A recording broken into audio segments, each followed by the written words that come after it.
salvos do quê? Se é que precisamos de salvação.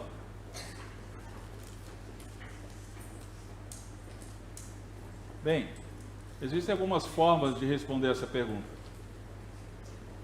A primeira forma, como nós ouvimos nos nossos dias, é: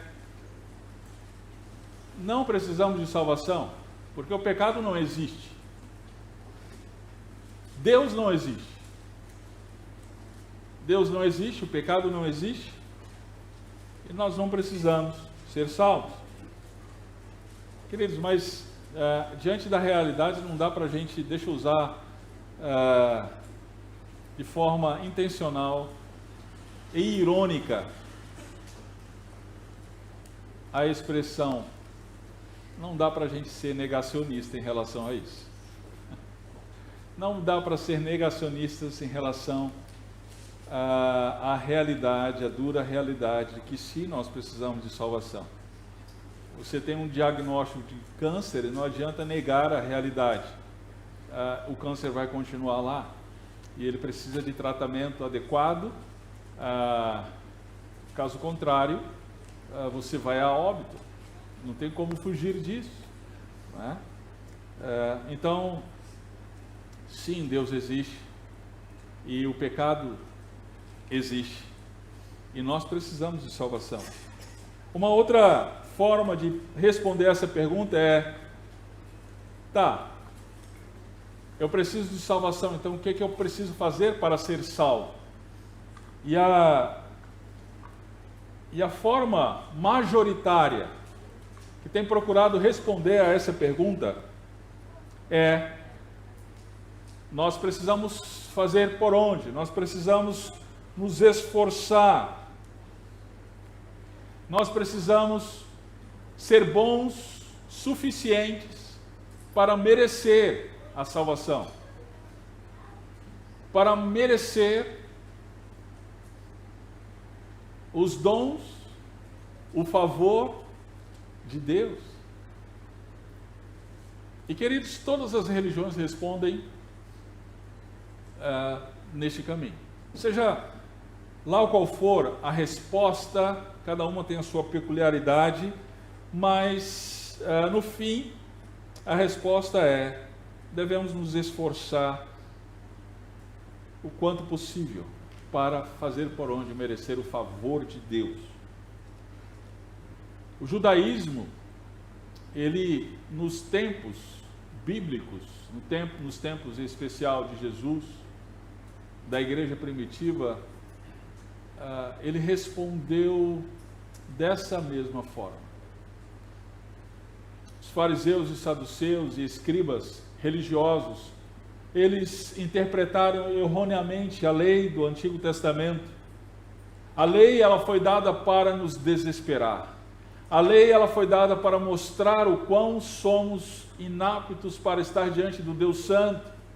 A lei foi dada para mostrar o nosso pecado, para mostrar a nossa rebeldia e não para nos salvar. Mas os fariseus e saduceus, os religiosos, eles entenderam errado e eles começaram então, ou melhor, eles se colocaram a afirmar e a ensinar que nós temos que nos esforçar. E quando surgiu, então, quando nasceu o cristianismo, e foi plantada, então, a igreja do Senhor Jesus, e aí começou-se, então, a anunciar o Evangelho, anunciar-se Cristo Jesus. Muitos judeus, então, vieram a crer em Jesus, mas alguns deles tiveram que enfrentar a tentação de adaptar a lei com o Evangelho. Esses foram chamados de judaizantes. Eles disseram: bem, não basta crer em Jesus para sermos salvos. Sim, nós precisamos de salvação, nós somos pecadores. Nós nos rebelamos contra o Criador, nós nos rebelamos contra a bondade de Deus, e justamente Deus nos condenou à condenação eterna. Sim, nós precisamos de salvação. E sim, Jesus é o Messias. Jesus, ele é o Cristo que foi prometido desde o Antigo Testamento, a qual se referiram as profecias. Só que eles prosseguiam: bem, nós temos que crer então em Jesus, mas isso não basta. É preciso também praticar as boas obras. É preciso também a prática da lei. É preciso também cumprir a lei, guardar o sábado, se circuncidar. É preciso isso também para termos a salvação, para sermos salvos. Essa foi a grande questão na época da igreja primitiva, e foi exatamente por isso que o apóstolo Paulo escreveu a sua primeira carta, a carta aos Gálatas. E é exatamente essa carta que nós começamos a exposição nessa noite. Vocês sabem que nós temos o hábito de expor livros inteiros das Escrituras em nossa igreja. Pela manhã estamos na exposição de Atos e terminamos, há 2 semanas, terminamos a exposição de Jonas. Jonas foi incrível, que livro maravilhoso, o quanto nós crescemos e aprendemos em Jonas. Agora nós começamos a exposição de Gálatas e eu quero convidá-lo, quero encorajá-lo a fazer parte dessa incrível viagem pelo livro de Gálatas, a primeira carta do apóstolo Paulo, em que ele escreve para os crentes da Galácia. Queridos, essa carta, ela tem chacoalhado o mundo. A reforma protestante, nós estamos no mês da reforma protestante, 31 de outubro de 1517, o padre agostiniano Martinho Lutero, alemão, Martinho Lutero, ele afixou as 95 teses na porta da catedral de Wittenberg, na Alemanha, e isso desencadeou a reforma. Acontece que a reforma ela se deu através da exposição bíblica de diversos livros das Escrituras. O principal livro foi Gálatas. Lutero chamou Gálatas de Minha Catarina Vambora. A esposa dele se chamava Catarina Vambora. E ele chama então a carta de Paulo aos Gálatas de Minha Catarina Vambora, como se eu chamasse Gálatas de Minha Simone Galvão. Romântico, não é, irmão? Tamanho era o apreço dele em relação a essa carta. Por quê? Porque naquele momento, século XVI, a Igreja Católica ela terminou enveredando ao longo dos séculos, durante toda a Idade Média, pelo ensino dos judaizantes da época de Paulo. Começou a enveredar, culminando nas indulgências do século XII e XIII, nas penitências e várias outras coisas que foram sendo incorporadas na liturgia da igreja, que expressavam e ainda hoje expressam a convicção de que a salvação não se dá somente pela fé, mas também pelas obras.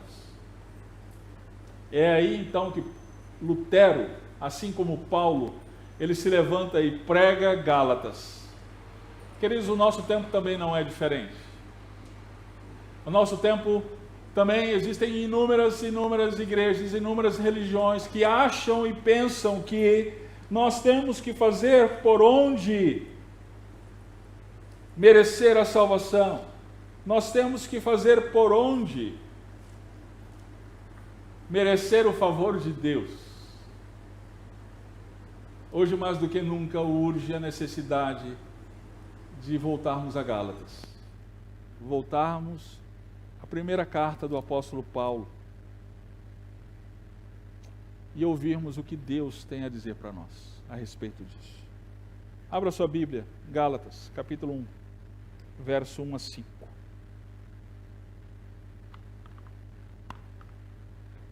Gálatas, capítulo 1, verso 1 a 5, diz assim: Paulo, apóstolo, não da parte de homens, nem por meio de homem algum, mas por Jesus Cristo e por Deus Pai, que o ressuscitou dentre os mortos, e todos os irmãos que estão comigo às igrejas da Galácia. Graça a vós e paz da parte de nosso Pai e do Senhor Jesus Cristo, que se entregou a si mesmo pelos nossos pecados, para nos livrar deste mundo mau, segundo a vontade de nosso Deus e Pai, a quem seja a glória para todos sempre. Amém. Amém. Queridos, quando nós lemos uma carta neotestamentária, nós precisamos, antes de mais nada, entender algumas coisas. Em primeiro lugar, nós precisamos entender o contexto. E o contexto literário, o contexto histórico da carta, nós encontramos na própria carta. Nós vemos que Paulo, ele menciona algumas coisas que nos remetem ao contexto. Por exemplo, capítulo 1, verso 6. Ele menciona aqui outro evangelho. Estou admirado que estejais vos desviando tão depressa daquele que vos chamou pela graça de Cristo para outro evangelho. No verso 4 do capítulo 2, ele fala de falsos irmãos.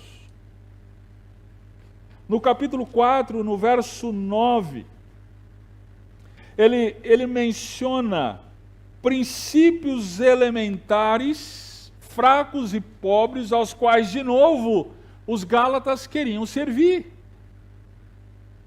E ele explica no verso 10 que princípios são esses: guardais dias, como o sábado, meses, tempos e anos. No capítulo 4, verso 21, ele diz: vós que quereis ficar debaixo da lei. No capítulo 5, verso 2, ele diz com todas as letras: Cristo de nada serve se vos deixar de circuncidar. E no capítulo 5, verso 4, ele diz: vós que vos justificais pela lei, estáis separados de Cristo. Esse é o contexto. Pessoas que haviam sido infiltradas na igreja da Galácia, que na verdade, embora se identificassem como discípulos de Cristo, na verdade eram falsos irmãos, e que estavam ensinando que não basta só crer em Jesus, tem que cumprir também as obras. Bem, tendo visto o contexto, a gente precisa ver também o tom da carta. Qual é o tom da carta? Como é que Paulo estava ao escrever essa carta? Ele demonstra alegria. Filipenses é uma carta que ele demonstra alegria. Parece que não. Não é bem alegria que Paulo ele demonstra na carta aos Gálatas. Paulo, ao contrário, ele estava indignado. Esse é o tom da carta. Indignação. Por que eu estou dizendo isso? Olha o verso 6, capítulo 1, verso 6 de novo. Ele diz: estou admirado. Estou admirado. No capítulo 3, no verso 1, ele diz: ó Gálatas insensatos. Chama os Gálatas de insensatos. No capítulo 4, no verso 11, ele diz: olha, eu temo que talvez tenha trabalhado inutilmente para convosco. No verso 20, capítulo 4, verso 20, ele diz: eu estou perplexo a vosso respeito. No capítulo 5, verso 7, ele diz: corrieis bem, quem vos impediu de obedecer à verdade? Capítulo 5, verso 12, ele fala ironicamente: quem dera se castrassem aqueles que vos estão perturbando. E a perturbação era que eles deveriam se circuncidar. Por isso ele está sendo irônico aqui. Sim, o tom é de perplexidade, de indignação, porque os Gálatas, eles estavam tendo a tentação, e estavam cedendo a essa tentação, de dar ouvidos àqueles que ensinavam um outro evangelho, que diz respeito à crença de que não basta somente crer em Jesus. Por isso Paulo estava perplexo. É por isso que Paulo, então, vamos voltar ao capítulo 1, verso 1 a 5. Paulo, ele começa a carta dessa forma. Não, queridos, a carta normalmente, hoje a gente não tem mais esse hábito, a gente manda e-mails, ou WhatsApp, não existe. Alguém aqui ainda manda carta? Não, né? Pasmem, jovens, na minha juventude, eu tinha aula de como escrever uma carta. A gente aprendia a escrever redação, pois é, né? E a gente aprendia também a escrever carta. E o que a gente aprendia era, olha, na carta, na parte introdutória, você tem que começar a carta com uma saudação. E a carta antiga não era diferente. Paulo, ele começa suas cartas com a saudação. Só que a saudação, gente, lembre-se, é inspirada por Deus. Então não é simplesmente, oi galera, como é que estão as coisas aí? Tudo certo?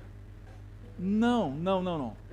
A saudação, ela já nos remete para o ponto da carta. Então ela é extremamente importante. Então nessa saudação, nós vamos ver que Paulo, ele já de antemão, ele afirma o ponto central que ele vai trabalhar em toda a carta. Ele vai dizer, Jesus Cristo se entregou para nos libertar desse mundo mal. Jesus Cristo se entregou para nos libertar desse mundo mal. Vamos lá, vamos entender? Veja só, no verso 1 e verso 2. Essa é a mensagem dos apóstolos de Cristo. Essa é a mensagem dos apóstolos de Cristo. Queridos, o apóstolo Paulo, ele se apresenta. Ele começa a carta dizendo, gente, eu sou Paulo. Quem está escrevendo aqui é Paulo, ok? Mas ele continua nessa apresentação. E nessa apresentação ele disse, o apóstolo. O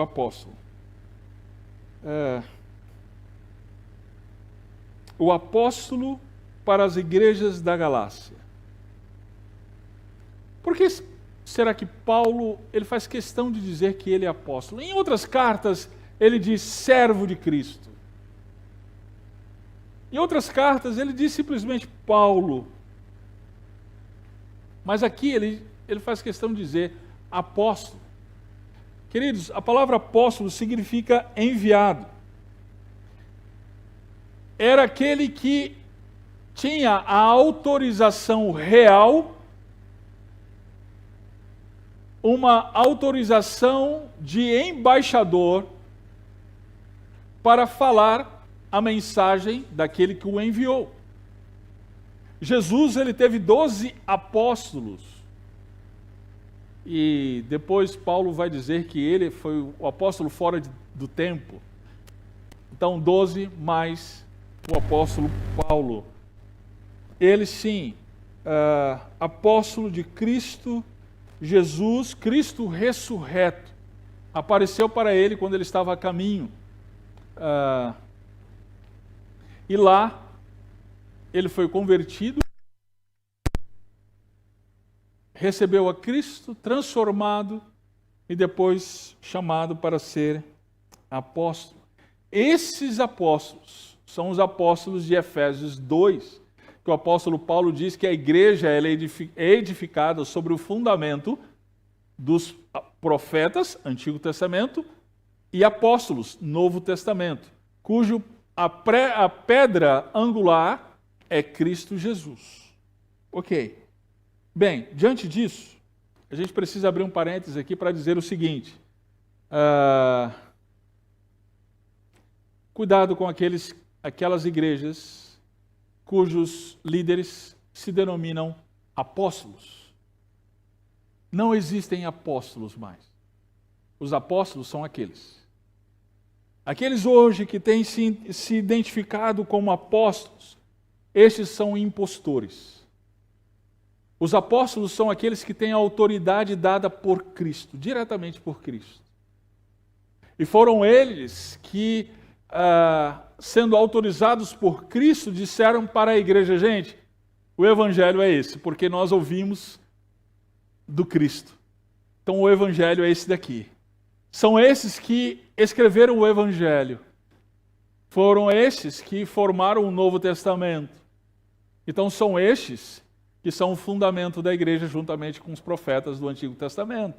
Então, se tem alguém hoje com um banner lá na porta da igreja, com a foto dele com a esposa, dizendo apóstolo fulano de tal, irmão, corra dali. Vá para bem longe. Esse homem não sabe de absolutamente nada das Escrituras. Bem, por que Paulo, sendo esse apóstolo autorizado, por que ele faz questão de dizer isso aqui? Soa como arrogância, né? Mas por que ele faz questão de dizer isso aqui? Claro, óbvio, não é arrogância. Paulo ele diz aqui, apóstolo não da parte de homens, nem por meio de homem algum, mas por Jesus Cristo, por Deus Pai, que o ressuscitou dentre os mortos. Por que ele se identifica dessa forma? Porque haviam aqueles judaizantes, aqueles falsos irmãos na igreja da Galácia, que estavam dizendo: olha, Paulo não é apóstolo. E a mensagem de Paulo é diferente dos apóstolos. É uma mensagem particular de Paulo, é uma interpretação particular de Paulo. A gente não precisa dar ouvidos para Paulo. E é então exatamente por isso que Paulo ele diz: olha aqui, eu não fui chamado por parte de homem nenhum, não. Eu não estou aqui porque teve um colégio, um grupo de homens me chamou, não. Eu fui chamado pelo Cristo ressurreto. E a minha mensagem, então, vem dele. Então, o que eu vou ensinar, estou ensinando para vocês, é de Deus. E ele acrescenta algo ainda no verso 2. Ele diz: todos os irmãos que estão comigo. Por que ele faz questão de dizer isso? Ele está dizendo que a sua mensagem não é uma interpretação particular. É a igreja do Senhor Jesus que está com ele. Ele está junto com aqueles irmãos. E o que ele está ensinando é o ensino da igreja. Os apóstolos, ele está junto com os apóstolos estão junto com a igreja. Ambos estão ensinando o quê? Jesus Cristo se entregou. Jesus Cristo se entregou para nos libertar desse mundo mau. E isso pela graça, tão somente pela graça, mediante a fé em Cristo Jesus. Bem, e aí,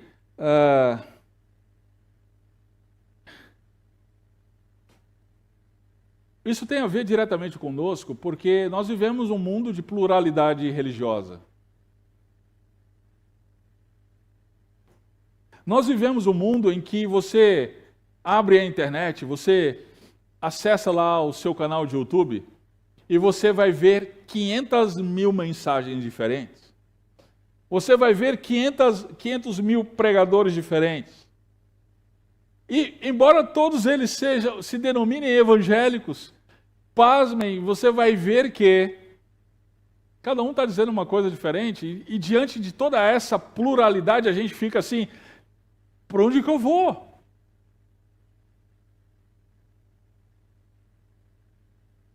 A resposta, queridos, é: vá para Cristo. Ele é a autoridade. Ele disse: eu sou o caminho, a verdade e a vida. Ah, pastor, mas todo mundo fala de Cristo, todo mundo fala de Jesus. É verdade. Então vá para Cristo por meio da palavra de Cristo. Então ouça o pregador que está ensinando a palavra de Cristo. E a palavra de Cristo foi escrita pelos apóstolos. Então, como identificar o erro e como identificar a verdade? Aqui. A palavra de Cristo. A palavra de Deus. Através dela, nós identificamos o erro e a verdade. E aí o apóstolo Paulo, ele continua. Jesus Cristo se entregou para nos libertar desse mundo mau. Essa é a mensagem dos apóstolos de Cristo. E o verso 3 até o verso 5, o apóstolo Paulo vai dizer, é isso que nos traz graça e paz. É o fato de Cristo ter se entregado por nós que nos dá graça e paz. Vamos entender. Olha só o verso 3. O apóstolo Paulo diz que Deus Pai e Jesus Cristo nos concede graça e paz. Querido, graça é favor imerecido. Paz é reconciliação com Deus, reconciliação com o próximo e segurança interna em relação à nossa comunhão com Deus. Isso é paz. Essa graça e essa paz, ela vem a partir do nosso esforço próprio. Ela vem a partir do nosso suor. É isso? Não, absolutamente não. O verso 3 diz, o apóstolo Paulo diz, graça e paz, que vem da parte do nosso Pai e do Senhor Jesus Cristo. Aqui o apóstolo Paulo, logo de cara, ele já está combatendo então os judaizantes que diziam, não, a gente precisa fazer por onde merecer o favor de Deus. Bem, se é favor imerecido, a gente não merece. É uma contradição de termos. O apóstolo Paulo então diz, não, a graça e a paz, ela só vem a partir do favor de Deus. A partir de Deus. Querido, então, não procure a graça e a paz, que só pode vir de Deus através do seu próprio esforço. Não procure a graça e a paz, que só pode vir a partir de Deus, por meio da sua própria bondade, do seu caráter, do quanto você é capaz de agradar a Deus. Não procure isso. Porque fazendo isso, você está agindo de maneira incrédula e não crente. No verso 4, o apóstolo Paulo ele vai desenvolver isso e ele vai dizer, olha, o Senhor Jesus, do qual vem a graça e a paz. Olha o verso 4, ele se entregou pelos nossos pecados. Perceba aqui, o apóstolo Paulo está dizendo que Jesus ele se entregou. Veja, não foi a polícia romana, não foi o Império Romano que conseguiu ter vitória contra Jesus.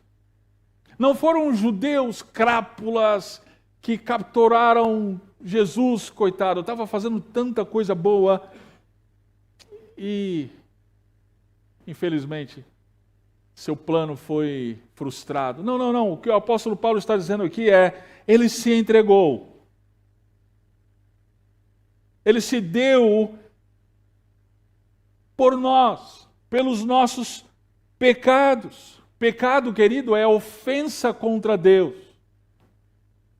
E uma vez que nós ofendemos Deus, nós precisamos pagar esta ofensa. Acontece que esta ofensa, ela jamais pode ser paga pelo ofensor, porque nós somos pecadores. Terei que ser alguém inocente, terei que ser alguém perfeito. Na teologia isso se chama substituição, a doutrina da substituição. o apóstolo Paulo ele coloca aqui em uma frase só: o justo pelo injusto.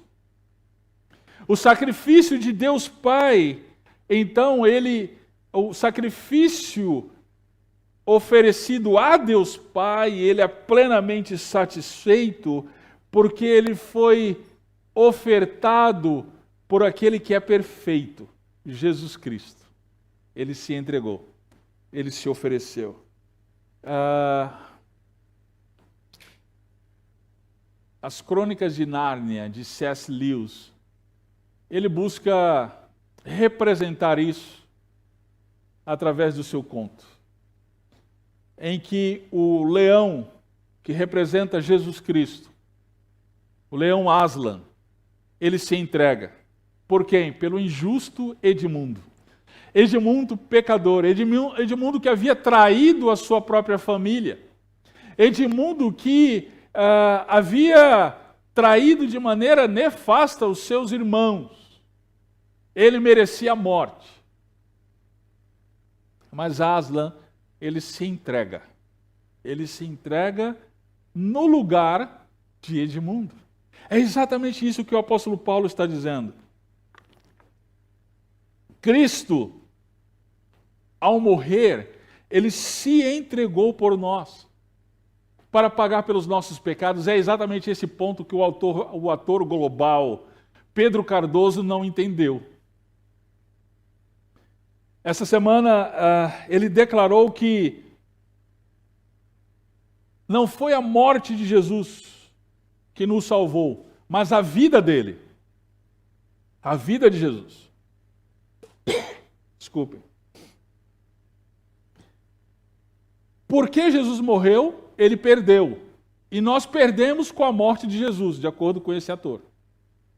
E ao dizer isso, ele mostrou que ele não entendeu absolutamente nada do Evangelho. Porque foi exatamente a morte que nos trouxe vida. Foi exatamente a morte de Jesus que nos perdoou dos nossos pecados.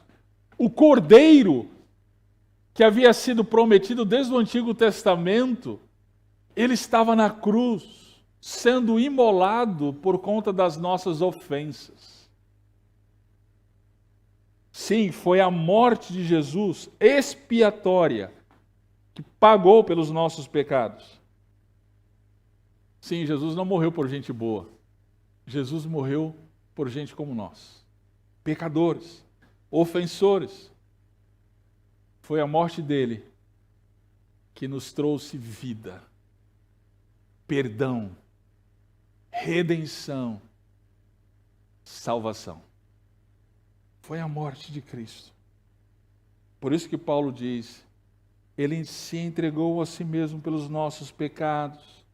E aí ele diz o propósito, veja o verso 4, para nos livrar, nos libertar deste mundo mau. Queridos, o que Paulo está falando aqui? Quando ele escreve aos Efésios, no capítulo 2, ele menciona o mundo. Na verdade, ele menciona nós. Capítulo 2, ele diz, nós estávamos mortos em nossos delitos e pecados, os quais andávamos outrora, seguindo. A palavra seguir significa obedecer. Nós éramos obedientes. Além de estarmos mortos, éramos escravos.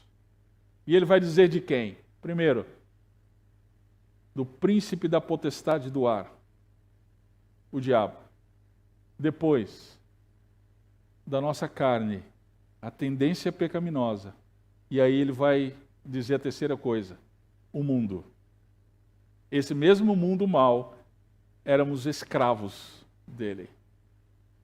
Então Jesus, ele se entregou para nos libertar do diabo, da carne e desse mundo mau. Nós temos em Cristo, quando nós cremos em Cristo, nós temos a liberdade daquilo que nos escraviza. Eu vejo alguns jovens dizendo, quer saber, eu sou livre, eu faço o que dá na telha. Meu querido, além de ser escravo, você é cego. Porque a pior escravidão é aquela que a gente não tem consciência dela. A gente é escravo e nem tem consciência disso. Sim, sem Cristo, distantes de Deus, nós somos escravos. Somos escravos. Mas o apóstolo Paulo aqui, ele está dando uma boa notícia para nós. Cristo, ele se entregou. Essa é a boa notícia do Evangelho. Essa é a boa notícia que Deus trouxe para nós através de Cristo Jesus.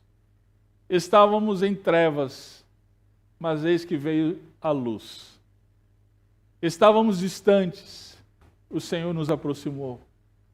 Éramos escravos, o Senhor nos libertou. Éramos inimigos de Deus e o Senhor nos fez seus filhos. E através, sabe do quê? Não foi do meu coração, não foi do seu coração, como é bondoso, não.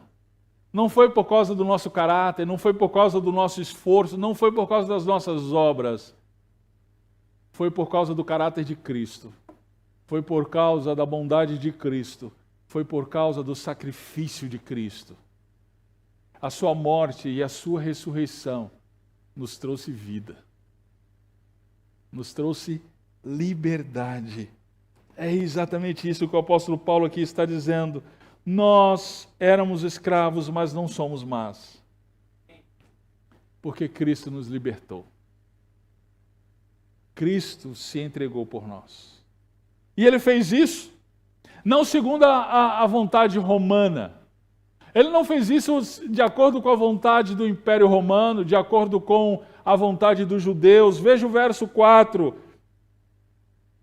Para nos libertar deste mundo mal, segundo a vontade de nosso Deus e Pai. O sacrifício de Cristo foi feito de acordo com a vontade do Pai. Ele estava escrito, planejado, desde a fundação do mundo. Sim, o inimigo usou todas as circunstâncias, achou que estava vencendo. O Império Romano e toda a sua maldade, toda a expressão de violência, de terror estavam sobre Cristo, mas no final de tudo, na verdade, ele estava ali, o cordeiro estava sendo imolado por causa da vontade do Pai. E tudo isso, querido, porque Deus amou você de tal maneira que entregou o seu único filho, para que se você crer, você não pereça, mas tenha a vida eterna. Ele fez tudo de acordo com a vontade do Pai. E pela obediência dele, nós somos salvos. Não é pela nossa obediência, é pela obediência dele. É pela obediência do Cordeiro. Pela obediência dele, nós temos a liberdade. É por isso que o apóstolo Paulo, no verso 5, ele termina: a ele seja a glória para todo sempre. Amém. Tudo que foi feito, a liberdade que ele nos trouxe, o sacrifício que ele ofereceu ao Pai na cruz do Calvário para a nossa liberdade, foi para a glória de Deus. Tudo para a glória de Deus. A obra é de Deus, então a glória é de Deus. A obra não é nossa, o mérito não é nosso. A obra é de Deus, o mérito é de Deus, a glória é de Deus. Diante disso, queridos, e diante do fato de que Jesus Cristo se entregou para nos libertar desse mundo mal, a gente precisa pensar o seguinte: em primeiro lugar, nós precisamos de salvação? Sim, desesperadamente. Mas essa salvação, a salvação da ira justa do bom Deus contra nós pecadores, ela só se dá através da fé, unicamente através da fé em Jesus Cristo, e não pelas nossas obras. Se você busca a salvação, se você busca o perdão, se você tem buscado o favor de Deus na sua vida, através daquilo que você faz ou deixa de fazer, meu caro, você está ofendendo Deus. Eu quero te encorajar nessa noite a confiar tão somente nos méritos de Cristo para o perdão dos seus pecados. Somente Cristo pode te salvar da justiça de Deus. Só Cristo. Bem, diante disso, a gente precisa pensar uma outra coisa. O tom da carta de Paulo é perplexidade. Perplexidade em relação àqueles que receberam o verdadeiro evangelho, mas estavam cedendo à tentação de seguir um falso evangelho. Meu querido, nós precisamos vigiar em relação a isso. Será que nós também temos sido tentados? Sim. Será que nós temos cedido a essa tentação? Precisamos considerar. Nós não podemos ser flexíveis em relação ao Evangelho. Não podemos ceder à tentação por quem quer que seja, por mais carismático que seja o líder, por mais bonitinho, mais legal que seja alguém. Se ele ensina, prega, anuncia que nós devemos crer em Jesus, mas também praticar boas obras, meu caro, isso é maldito. A gente vai ver isso na sequência de Gálatas. Não é de Deus. Nós precisamos prestar muita atenção naquilo que nós temos visto, naquilo que nós temos ouvido, naquilo que nós temos ouvido pela internet, pelo rádio, pela TV. Não basta alguém simplesmente falar a respeito de Deus para dizermos que essa pessoa é de Deus. Se ela ensina a fé em Jesus e em mais alguma coisa, não é de Deus. É anátema, é maldito. Rejeite. Não seja flexível. Não relativize. Muitas igrejas evangélicas nos nossos dias têm abraçado esse falso evangelho. Aquele que fala de Jesus, mas nega a suficiência de Jesus. São igrejas que têm pregado a guarda do sábado, são igrejas que têm pregado campanhas de milagres, curas e libertação. Fuja dessas igrejas. Elas têm ensinado o falso evangelho. Cerque-se de mestres que o Senhor tem levantado na sua igreja, que tem ensinado a palavra, tão somente Cristo Jesus. Cerque-se desses. Porque é somente Cristo que nos redime dos nossos pecados e nos reconcilia com o Pai. Não abra mão disso, jamais. Vamos orar.